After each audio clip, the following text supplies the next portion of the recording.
महलों का राजा मिला, रानी बेटी राज करेगी। सच्ची में रानी बेटी राज कर रही है। 3 केसेस आ चुके हैं, नोएडा में, उड़ीसा में और गुड़गांव में शायद।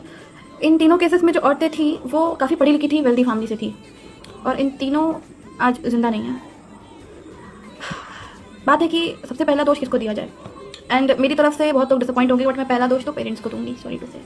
तीनों जो थी पढ़ी लिखी औरतें थी, और ऑनलाइन एक दो तो ऑनलाइन साइट्स के जरिए मिली थी शादी करने के लिए, और मोस्टली की अरेंज मैरिज थी। उनमें से एक का मुझे याद है अच्छे से, लाइक 1 करोड़ डाउरी दी थी एंड 50 लाख की एक कार दी थी, एंड साथ में बहुत सारे ऐसे सामान गए थे। क्या तुम्हें क्या लगता है कि तुम इतनी सारी चीज़ें दे दोगे तो तुम्हारी बेटी वहाँ पे सुरक्षित रहेगी? इनफैक्ट तुम ग्रीडी लोगों को फीड कर रहे हो ताकि वो तुमसे और पैसे मांगे। एक बार दोगे तो क्या दूसरी बार नहीं मांगेंगे? कुछ ना कुछ तरीके से मांगेंगे वो।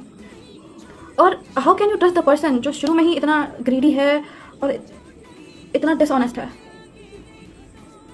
दहेज बंद है, बैन है, स्टिल लोग, लड़की के पेरेंट्स ही ये चीज़ें प्रमोट कर रहे हैं। मेनली आप ही फीड कर रहे हो उन राक्षसों को, तभी ये इतना आगे आ रहे हैं। अकॉर्डिंग टू अ डेटा, जो सबसे ज़्यादा वुमेन हरासमेंट और जो भी अब्यूज़ होता है ना, वो उनके हस्बैंड द्वारा किया जाता है। 6,000 तो सिर्फ रिपोर्टेड केसेस है डाउरी के उनके। न जाने ऐसे कितने अनरिपोर्टेड केसेस होंगे जो ऐसी जगह पे हो रहे हो जहाँ पे शायद लोग इसके बारे में कंप्लेन नहीं करें, जहाँ शायद ये बातें दबा दी जाती हो। कितनी औरतें शायद डाउरी की वजह से ये चीज़ें फेस कर रही हैं, बट वो मरी नहीं है अभी तक, तो हम उनके बारे में जान नहीं रहे हैं। अटेंशन भी उन्हीं केसेस को मिलती है जहाँ लोग मर जा रहे हैं लास्ट में। जब इंसान जिंदा है, वो फ़ोन करके कह रहा है आपको कि आई एम नॉट फाइन, या मेरे साथ ऐसा हो रहा है, तो आप शुरू में क्यों नहीं लेके आ जा रहे हो उनको? आपको पता है कि आपकी बेटी इतने टाइम से इस चीज़ पर सफ़र कर रही है और आप वेट कर रहे हो कि सब सही हो जाए।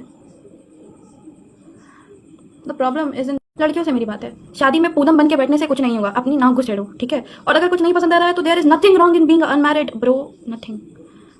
Why do you need a man? Why? इतनी अपॉर्चुनिटीज़ है, खुद के लिए अर्न करो, खाओ पियो। No need, just no need कि तुम और पॉपुलेशन बढ़ाओ। There is no need to over populate this country. और जितने भी ऐसी भिखारी सोच के लोग हैं, अपनी मानसिकता को सुधारो। तुम्हारे पास पैसे नहीं है, तुम शादी मत करो, it's the best suggestion I can give you. और हम बहुत ओपन माइंडेड है, तुम घर जमाई वाला भी कॉन्सेप्ट कर सकते हो अपने साथ। अगर तुम्हारे पास पैसे नहीं है, तुम्हें शादी करनी क्यों है? ज़रूरी तो नहीं है, मत करो शादी। और करनी है तो इस तरह की हरकतें मत करो।